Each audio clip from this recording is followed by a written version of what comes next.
Jadi sebelum Yesus lahir, sudah dibuatkan bahwa dia akan seperti itu. Rupanya pun tidak ada. Dia lahir dalam kesengsaraan, tetapi dia menderita mati dari kayu salib untuk menebus dosa-dosa manusia. Tetapi orang tidak percaya. Itu kitab orang Ibrani, orang Yahudi. Tapi orang Yahudi sendiri tidak mengenal dia. Ini kan aneh. Padahal Yesus itu orang Yahudi. Dan ini sering dibaca di gereja-gereja orang Yahudi sebelum dia lahir. Ya kan? Makanya si Yesaya pernah mengatakan begini. Persiapkanlah jalan bagi Tuhan. Sebelum Yesus lahir kan. Persiapkanlah semua gunung dan bukit diratakan. Segala lembah-lembah ditutup. Segala jalan yang berlukut-lukut diratakan, diluruskan sebelum dia datang. Itu sebelum Yesus lahir sudah dikatakan di dalam Yesaya. Dan yang dikatakan di dalam Yesaya ini adalah, tahu nggak siapa namanya? Yohanes Pembaptis. Ya kan? Dialah itu yang bersuruh-suruh di padang gurun. Ya, persiapkannya jalan bagi Tuhan. Termasuk di Mika 5. Di Mika 5 ayat 1 apa dikata? Hai engkau Bethlehem Efrata, engkau adalah yang terkecil di Judea, tapi daripadamu akan lahir seorang raja. Ya kan? Dikatakan daripadamu lah akan lahir seorang raja yang memimpin dari tidak berawal dan tidak akan berakhir. Nah, jadi sudah diwahyukan bahwa dia akan lahir di Bethlehem dan dia akan mati disalibkan dan tertikam. Jadi bagaimana orang Yahudi sampai sekarang nggak percaya bahwa Yesus itu adalah yang dimaksud dari kitab Yesaya ini. Udah dikatakan dalam Yesaya 53 itu. Jadi inilah yang sekarang ini tugas orang yang sudah percaya kepada Yesus, bahwa harus sampai orang Yahudi ini harus diberitakan sebelum dia datang. Ya kan, segala bangsa harus mengenal firman-Ku, dan orang akan celaka, orang binasa oleh karena apa? Pengetahuan tentang Tuhan tidak ada. Itu sudah tertulis. Ya, pengetahuan akan Tuhan tidak ada, makanya binasa manusia. Itulah orang-orang Yahudi sampai sekarang tidak percaya bahwa Yesus itu adalah dia yang datang itu. Dia yang ditulis oleh kitab Yesaya itu. Itu Yesaya 53 itu. Itu sangat menyedihkan kan? Kitabnya sendiri sudah mengatakan itu, tapi tidak percaya. Dia katakan bukan itu Yesus yang ditulis dalam Yesaya 53. Mereka sedang menanti-nanti sampai sekarang, coba. Padahal dia mau datang untuk kedua kali. Ya, bayangkan dia akan datang kedua kali. Orang Yahudi sampai sekarang nggak percaya bahwa Yesus itulah yang ditulis oleh Yesaya 53. Sakit kan? Nah, inilah yang kita doakan, bagaimana nanti bangsa Israel. Yahudi kan, Israel ini lahir dari Yahudi, yaitu Yakub. Bapak Yakub lah yang memulai nama Israel itu, karena dia yang bernama Israel itu. Dan sekarang kalau kita baca di Mazmur, banyak itu ditulis bahwa pengajaran dan keselamatan itu datang dari Sion. Ya, pengajaran dan keselamatan itu datang dari Sion, artinya datang dari orang Yahudi, yaitu orang Israel. Itu baca itu di Mazmur terlalu lama, nanti saya juga mau pulang ya. Di situ Sion. Sion adalah gunung, Sion adalah rumah Tuhan. Sion itu Yahudi. Tapi orang Yahudi tidak percaya bahwa mereka itu bangsa yang diberkati, bangsa yang dipilih oleh Tuhan. Jadi sangat riskan dalam bahasa Indonesia. Sangat bodoh kali lah mereka itu tidak mengerti bahwa mereka itulah bangsa yang diurapi, bangsa yang diminta oleh Tuhan. Tapi mereka tidak percaya. Jadi tidak banyak khotbah saya ini, yang renungan kita ini, beberapa saya sudah sampaikan bahwa terutama bahwa inilah zaman akhir. Ya, kita harus lebih banyak mengasihi manusia. Jangan lagi dipikirkan lagi kekayaan lah. Ya, pangkat dan sekolah-sekolah tinggi. Nah, sekarang ini orang berlomba masih cari kekayaan. Ada banyak orang kaya sekarang ini, sebentar pergi keluarga, pulang-pulang udah mati. Ya, banyak kali. Hanya jalan sebentar, ya udah mati. Kadang pendeta aja khotbah di gereja jatuh dari dari mimbar kan, mati. Ya, jadi sekarang ini dunia mempersiapkanlah bahwa memang dia sudah mau datang. Pertobatan, ya. Memang saya tidak katakan saya manusia yang suci saya, tapi sudah banyak dosa saya diampuni. Tetapi sampai saya mati, saya minta kalau boleh dosa-dosa itu diampuni. Terutama kita harus jujur dalam memanjatkan doa Bapa kami. Ya, banyak orang Kristen tidak jujur. Gampang kali mau ikut doa Bapa kami. Yang di dalamnya, ampunilah kesalahan kami. Ampunilah aku seperti aku mengampuni orang yang bersalah kepada aku. Padahal dalam hatinya banyak kali masih. Ya kan? Masih banyak. Yang adiknya lah, yang kakaknya lah, yang suami istri, yang mamanya sendiri, orang tua masih dendam. Jadi macam mana doa semacam itu? Ya, jadi makanya saya sering dalam khotbah saya dalam meminta orang berdoa Bapa kami, gak usah ikutlah kalian. Jangan ikut doa Bapa kami tambah-tambah dosa. Setiap saat dia bilang ampuni Tuhan, seperti aku sudah mengampuni orang yang bersalah kepada aku. Padahal masih banyak di otaknya ini orang-orang yang tidak diampuni dosanya. Macam mana itu? Ya, apalagi orang Batak meninggal itu setiap bikin acara doa Bapa kami. Ada yang meninggal, setiap orang bikin acara, mari kita berdoa Bapa kami. Ya, dalam bahasa Karo sering itu gitu. Tiap kali bisa 10 kali satu hari. Doa Bapa kami terus. Coba banyak kali dosanya itu. Padahal di sekitar situ banyak itu yang tidak saling mengampuni itu, bayangkan. Ya kan? Satu sama lain. Masih bisa doa Bapa kami. Jadi itu bagusnya kalau saya terus terang. Sebagai pendeta misioner saya bilang, tolong jangan ikut doa Bapa kami, khususnya minta ampun. Ampunilah kami seperti kami sudah mengampuni orang. Jangan ikut ya, saya bilang. Malulah banyak orang karena satu sama lain masih bermusuhan. Apalagi kita orang Batak ini kan. Kalau meninggal terutama. Saya ulangi lagi, setiap orang bikin acara, setelah berdoa, doa Bapa kami itu lagi bisa sampai 10 kali ikut acara di situ. Oke lah ya. Jadi sedikit banyaknya sudah disampaikan firman Tuhan. Memang terus terang tadi, saya sebetulnya tadi mau ke penatapan saya itu. Suntuk kali, panas sekali di Medan. Betul, panas sekali. Saya makan siang dulu di penatapan di situ. Tapi di tengah jalan tahu nggak? Teringat saya ke sini. Maka itu saya menangis, Tuhan. Udahlah saya nggak jadi ke penatapan. Padahal saya berangkat naik Almasar mau ke situnya. Sepeda motor saya tinggalkan itu di loket. Saya tinggalkan di loket Almasar itu.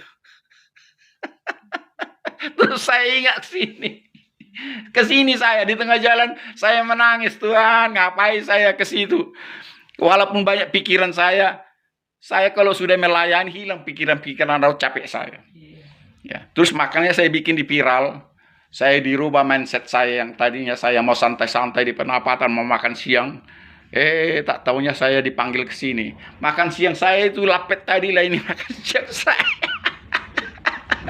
Saya beli ini tadi banyak ini di awal. Karena saya belum makan. Daging babi belum dimasak. Kalau udah masak daging babi susah aku makan. Lama kali bisnya datang. 1 jam lebih. Udah itu diturunkan saya di situ lagi. Simpang. Yo, kok di sini saya Pak? Sekarang masuk enggak? Ini jurusan ke sana. Tunggu aja nanti ada kok. Saya tunggu 1 jam dia enggak datang-datang. Jalanlah saya di situ. Di mana di sini warung-warung orang Batak, saya bilang. Oh, di situ adalah tuak dekat kuburan. Ke situlah saya tadi. Saya juga mau minum tuak segelas 2 gelas. Saya kasih tahu lah. Di apa tadi? Tempat daging babi apa? 3 panas 1 jam saya nunggu di sini juga 1 jam lebih. Yuk, udah jam 4 kapan lagi nih dimasak? Saya makan lah ini. Akhirnya paling tinggal berapa lagi tadi.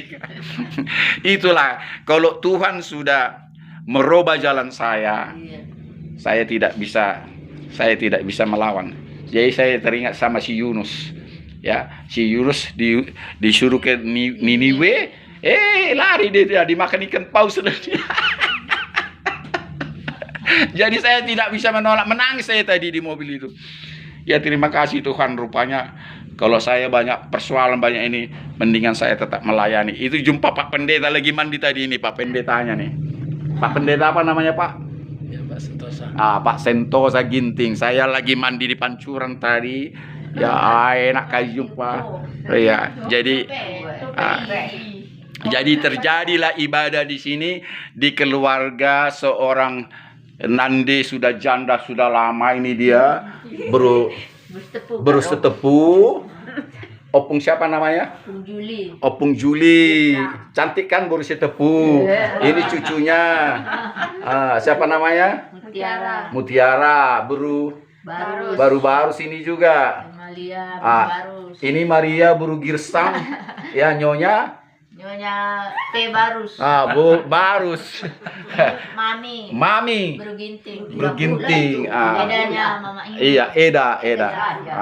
Jadi luar biasa kita sudah makan ya pakai daging babi enak kali.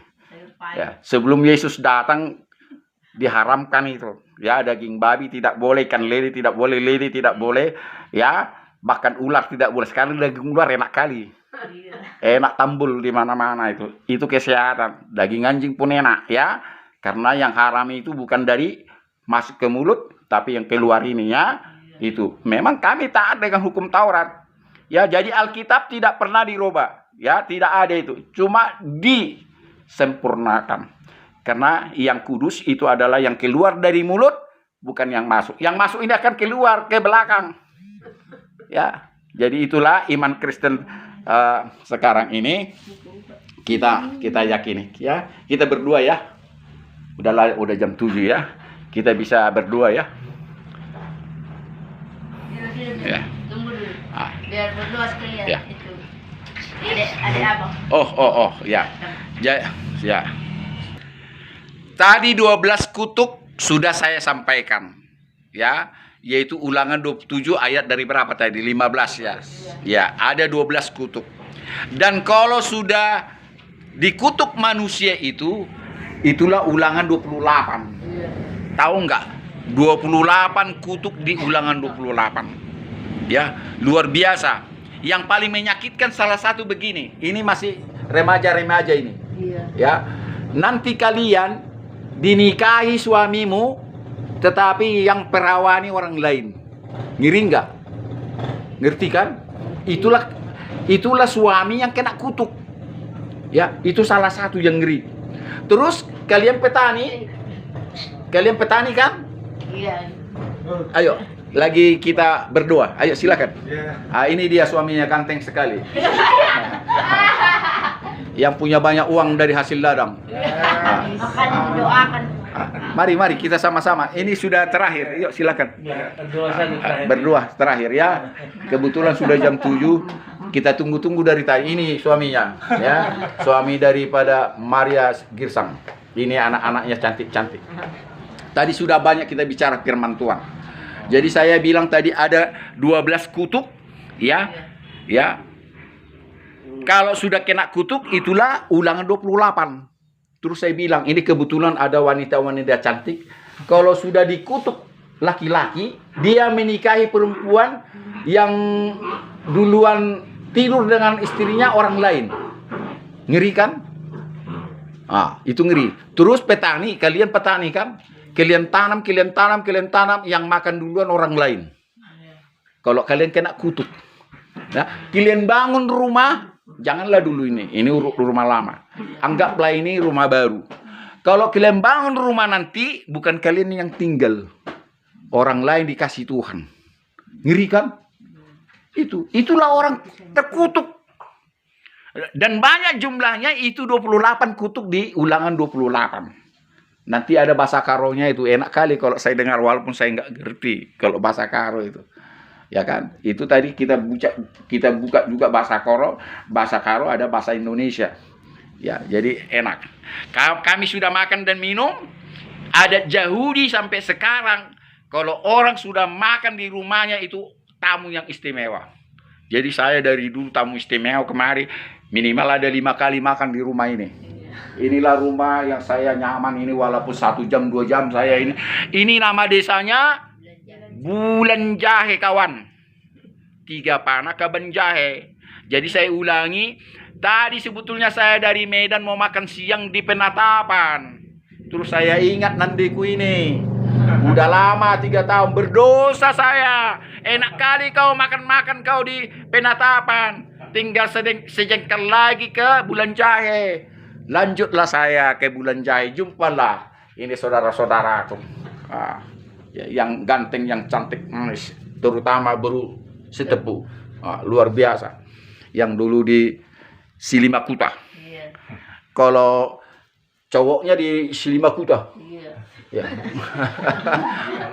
Pacarnya dulu sudah istirahat, dia tidur nyenyak.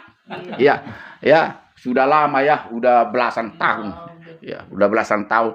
Dulu masih ini masih SD di Jakarta. Sekarang jadi pengusaha tani. Doakan. Jadi kita berdoa biar rumah ini damai sejahtera, biar jangan kena kutuk mereka.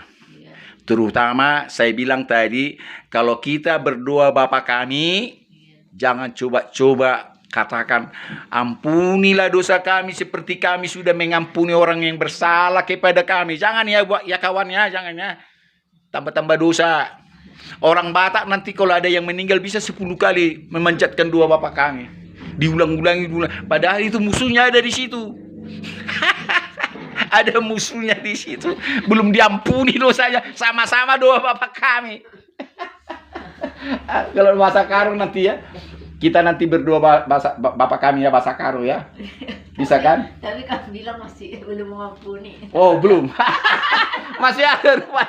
Inilah kesaksian. Aku sih enggak sih ya, udah mulai enggak. Oh sudah mulai enggak.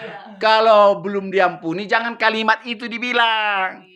Jangan ikut, yang lain aja kalimatnya kan. Kalau aku sudah bisa lah, sudah berangsur, sudah bisa. Ya, saya nggak munafik. Saya kalau belum mengampuni orang nggak mau saya berdoa itu. Makanya saya kalau ada salah orang lain terus saya ampuni. Kalaupun nggak cocok lain hal, ya. Jadi kita berdoa ya. Apa lagu kita dulu sebelum berdoa? Nyanyi sebelum kita berdoa. Hidup ini adalah kesempatan. 3, iya. Hidup ini adalah kesempatan. Hidup ini untuk melayani Tuhan. Jangan sia-siakan waktu yang Tuhan beri. Hidup ini harus jadi berkah.